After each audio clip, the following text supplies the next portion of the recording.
Hola hermanos y hermanas, les saludo con afecto en el amor del Señor. Últimamente nos hemos sentido constreñidos por el Señor para iniciar una serie sobre la venida del Señor. Sabemos todos que la venida del Señor está cercana. Hay eventos externos que lo demuestran y hay también un testimonio interior en nuestros corazones que nos anuncian que algo grande está por suceder. Sin embargo, cuando se habla de la venida del Señor, normalmente la atención está puesta en las señales, en las cosas externas que ocurren a nivel de naciones, especialmente con el Estado de Israel. Sin embargo, nuestra atención, nuestro foco no va a ser ese, aunque eso también es válido, por supuesto. Nuestra atención va a estar centrada en la iglesia, porque el Señor viene por su iglesia. La venida del Señor tiene sentido porque la iglesia va a ser arrebatada. El novio viene en busca de la novia. Y lo más importante desde su punto de vista no son los hechos externos que tienen que ver con política exterior, con guerras y naciones, sino con el estado de su iglesia. Y si nosotros miramos a nuestro alrededor, podemos constatar que el estado de la iglesia no es el mejor.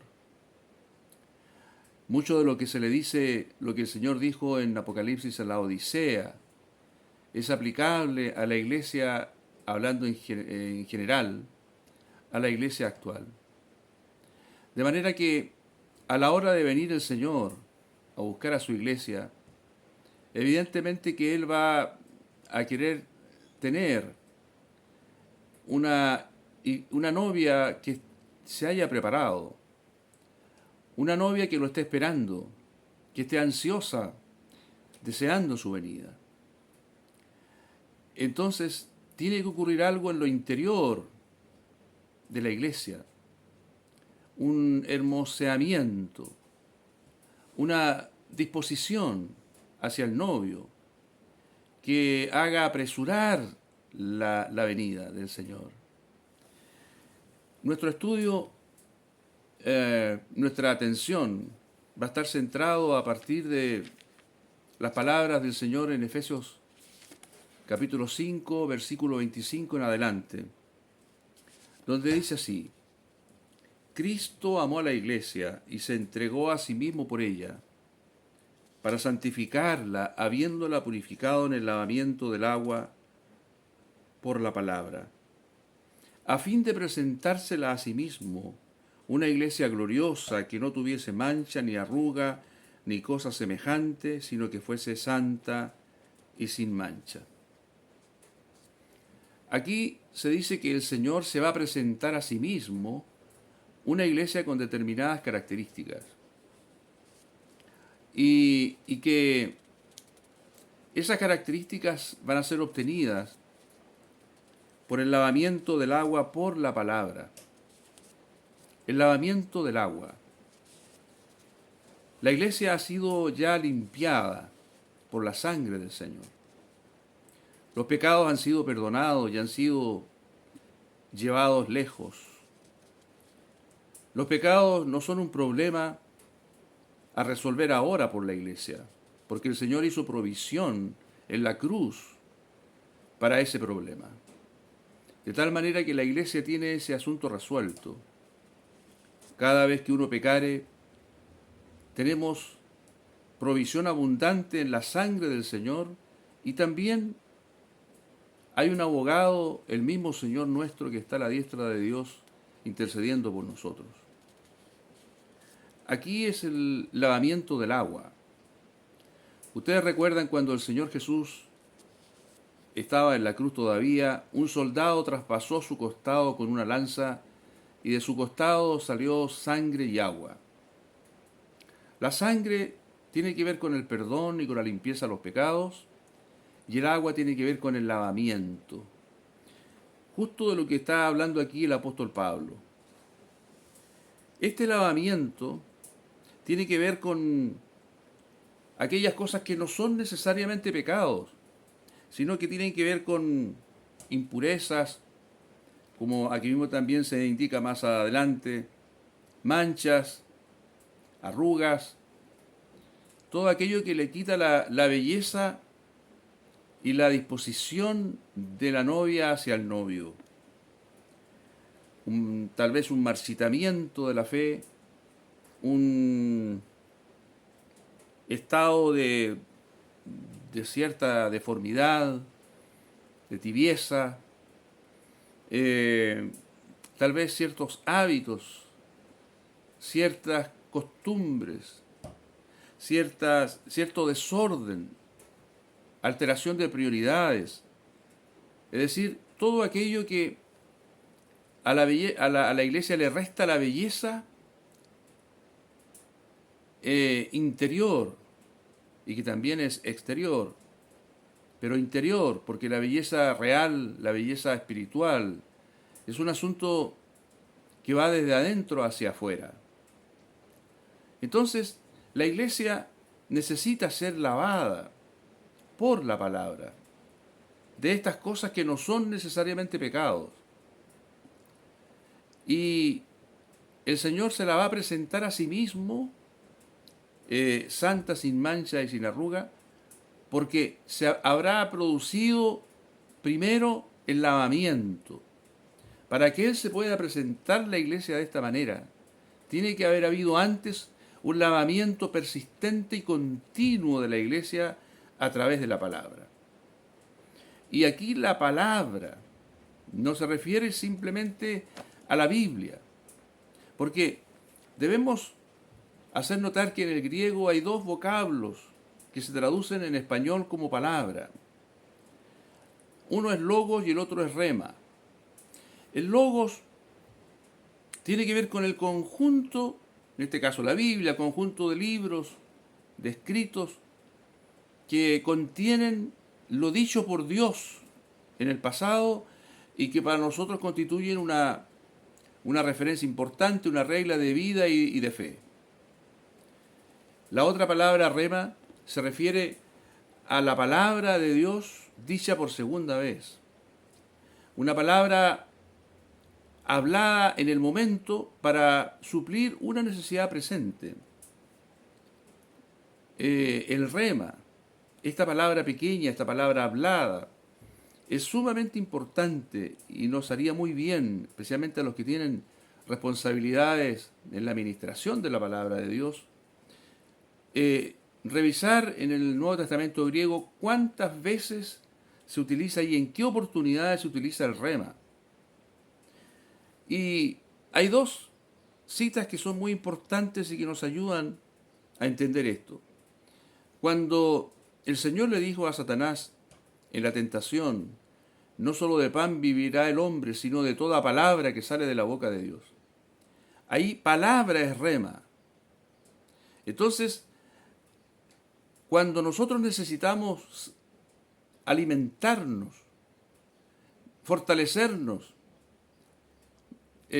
dar la batalla espiritual, no nos sirve el logos, no es el libro que contiene las palabras de Dios dichas anteriormente, sino es esta palabra presente, que es como una espada de dos filos que produce un efecto inmediato. En otra cita importante se usa la palabra rema también, Romanos 10:17, donde dice que la fe viene por el oír y el oír por la palabra de Dios.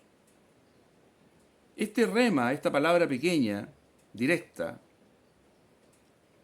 actualizada diríamos, tiene esa cualidad, producir un efecto espiritual inmediato, en este caso la fe. La fe no viene por conocer la Biblia, aunque eso por supuesto es la base para que desde ahí surjan los remas que luego nos van a producir tanta bendición.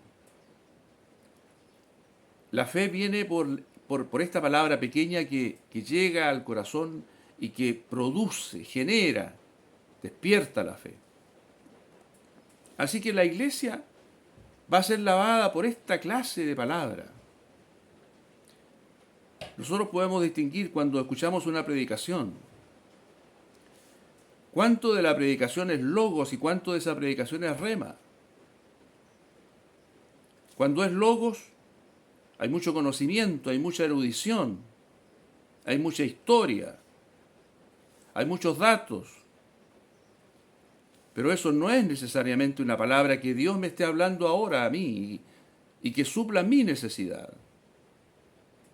Yo puedo llenarme de información y después del sermón podré haber entendido cosas que antes no entendía en materia de historia, en materia de exégesis, de teología. Sin embargo, esa necesidad profunda del corazón no va a ser atendida de esa manera. Es sólo cuando Dios despierta su palabra y la aplica al corazón en una necesidad presente, eso es lo que produce el lavamiento del creyente. Eso es lo que va a hermosear la iglesia, que le va a quitar las manchas y las arrugas, y la va a tener en condiciones de esperar al novio, con la expectativa de ver al novio, con la belleza interior que el novio espera encontrar en ella. Hay dos ejemplos que me vienen a la memoria y que tienen que ver con grandes siervos de Dios que en determinados momentos de su vida ellos recibieron remas de Dios y en sus vidas se produjo un vuelco, un cambio, un avance muy profundo. Uno de ellos cuenta que leyendo Juan capítulo 15, cuando llegó a ese versículo que dice: permaneced en mí y yo en vosotros, como el pámpano no puede llevar fruto por sí mismo si no permanece en la vid, así tampoco vosotros si no permanecéis en mí. Cuando él leyó este versículo, de pronto entendió, se despertó en él algo, una visión espiritual, una certeza espiritual de que él era un pámpano en la vid y que no necesitaba él pegarse a la vid porque ya estaba, ya era parte de la vid. Y esa certidumbre cambió su vida espiritual. Otro siervo del Señor recibió un rema a partir de Romanos capítulo 6, donde dice: sabiendo esto, que nuestro viejo hombre fue crucificado juntamente con él, para que el cuerpo del pecado sea destruido, a fin de que no sirvamos más al pecado. Nuestro viejo hombre fue crucificado juntamente con él. Él cuenta que al leer este versículo de pronto, y lo había leído cientos de veces, miles de veces, y de pronto supo que su viejo hombre había sido crucificado juntamente con Cristo. Inexplicable desde el punto de vista humano. Le llegó a él como un rema, como una palabra que traspasó su corazón, que generó una fe tan profunda que él dice que desde entonces comenzó a vivir esta realidad. Bueno, dos ejemplos. Lo que la iglesia necesita hoy no son grandes predicaciones llenas de datos, de teología y de erudición. Lo que necesita son remas. Un rema puede ser una palabra, una frase, un versículo, y puede ser explicado en 5 minutos, o en 10 minutos, o en media hora. Pero eso bastará para que el corazón del creyente se llene de una realidad espiritual que antes no tenía y que le va a producir una mayor separación del pecado, un mayor juicio hacia el mundo, una mayor negación de sí mismo, le producirá gozo y esperanza, en fin, un sinfín de efectos que es imposible de medir o de calibrar a priori. pero que serán un efecto duradero. De manera que nosotros necesitamos como iglesia, como novia, necesitamos llenarnos de los remas de Dios, que son los que finalmente van a producir el embellecimiento de la novia y su real preparación para la venida del Señor. Cuando nosotros miramos el caso de la reina Esther, en esa época las mujeres que eran escogidas para ser llevadas al rey tenían que vivir un largo proceso de embellecimiento. En el caso de la reina Esther y otras mujeres como ella, que eran preparadas para el rey, ese proceso tomaba 12 meses, 6 meses con óleo de mirra y 6 meses con perfumes y afeites de mujeres, dice la Escritura. El óleo de mirra. La mirra siempre en las Escrituras nos habla de muerte. Y luego otros 6 meses con perfumes aromáticos y otros afeites. Esto es revelador también. La iglesia va a ser preparada, está siendo preparada para el novio. Y hay ahí un trabajo con la mirra, con óleo de mirra. Hay un toque de muerte. Porque cada vez que la iglesia es tocada por la palabra, cada vez que un creyente es alcanzado por el rema, se produce allí un efecto, no solo vivificador, sino también de muerte. Muerte y vida. Tiene que haber muerte para que haya vida. Algo tiene que morir en nosotros para que haya vida de Dios, para que surja de esa muerte la vida de Dios. De tal manera que el embellecimiento de la novia no consiste ni consistirá en maquillarla. En nuestro tiempo todo lo resolvemos con maquillaje, que es una forma de esconder una realidad interior que no nos resulta agradable. Impurezas, deformidades. Así resolvemos esas cosas hoy, con maquillaje. Sin embargo, cuando se trata de la iglesia, no podemos maquillar la iglesia. El Señor no va a aceptar una iglesia maquillada, sino una iglesia que pase por el proceso de Esther. Estos 12 meses, 6 meses con un tratamiento, otros 6 con otro tratamiento, un tratamiento de muerte, otro tratamiento de vida, va a ser transformada y la belleza interior de la iglesia va a salir a luz y ya no será necesario el maquillaje.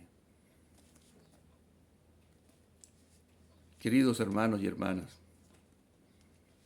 es verdad que esta es una labor del Señor.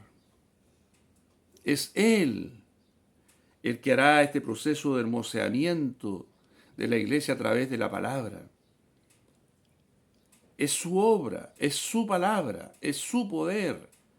Sin embargo, nosotros también tenemos algo que ver con eso, especialmente los ministros de la palabra, porque Dios va a usar hombres, mujeres, para este lavamiento.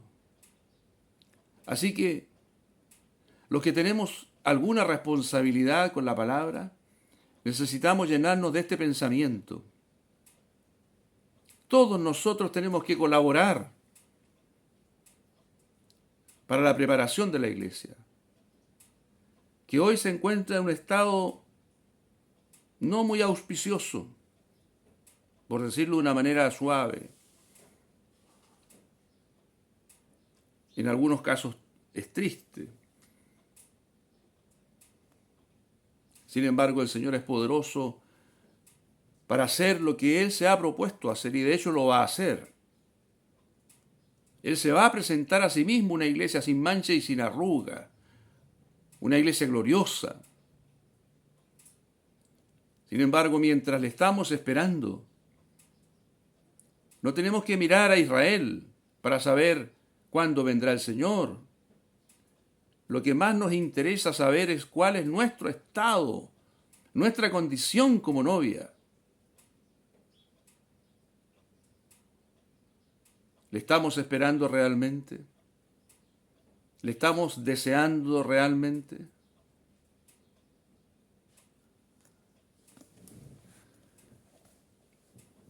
En esta serie que hoy comenzamos, de esta manera, esperamos compartir con ustedes cada vez que recibamos un rema de Dios. No vamos a entregar enseñanza, no vamos a hacer largas disquisiciones de erudición teológica. Simplemente lo que esperamos hacer con la ayuda del Señor es cada vez que recibamos un rema de Dios, lo vamos a compartir a través de este medio. Este será nuestro aporte, nuestro pequeño aporte, pero significativo, porque todo aporte en este sentido, el que también tú puedas hacer como siervo de Dios o como sierva de Dios, será importante. Si todos los maestros de la palabra y los profetas, los ministros de la palabra, realizamos esta función, esta labor, si nos llenamos de este pensamiento y respondemos a este llamado del Señor, sin duda tendremos una iglesia en breve tiempo, una iglesia mejor preparada que hoy. Así que el Señor permita que quitemos en nosotros primeramente todas las impurezas, todas las arrugas, para que toda la iglesia en conjunto, en todos los idiomas, en todos los países, la iglesia universal, la iglesia que Él viene a buscar y que no tiene títulos, no tiene etiquetas, no tiene ningún énfasis, ningún sesgo. Esa iglesia que Él viene a buscar esté preparada, realmente preparada. Nuestra atención y nuestro interés no es nuestro grupo solamente, no es nuestra denominación. El Señor nos libre de tener una mirada parcializada, compartimentada de la iglesia, sino que sea una visión amplia, porque esa es la iglesia que el Señor viene a buscar. Él no viene a buscar mi grupo, o el grupo del cual yo formo parte. Él viene a buscar su iglesia, por la cual Él se entregó, por la cual Él murió, por la cual Él derramó su sangre. Y hoy su agua nos lava y nos purifica. Queridos hermanos y hermanas, que el Señor nos conceda a todos la gracia para aportar desde nuestras posibilidades, según nuestros talentos y nuestros dones, para que esta preciosa obra sea realizada en este tiempo, porque realmente la venida del Señor está a las puertas. Oremos al Señor. Padre, te damos gracias por este sentir que has puesto en nuestros corazones, porque estás despertando en nosotros este deseo y este llamamiento. Concédenos tus remas. Vengan del cielo tus remas. Es todo lo que necesitamos, Señor. Una sola palabra tuya bastará para que algo sea quitado de nosotros, para que algo sea enderezado en nosotros, para que algo sea añadido en nosotros. Una palabra tuya vale más que millones de palabras de hombres vacías, sin sustancia. Lo que nos interesa son tus palabras, Señor. Nada más. Ten misericordia y concédenos recibirlas y compartirlas para todo tu cuerpo. Que tu novia esté preparada, Señor, en nuestro deseo y esperanza. En el nombre de Jesús. Amén. Nuestros próximos videos probablemente van a ser mucho más breves, porque solamente compartiremos el rema que el Señor nos dé, sin mucha explicación, sin muchos rodeos, solo lo que sale de su boca. Amén, que el Señor les guarde.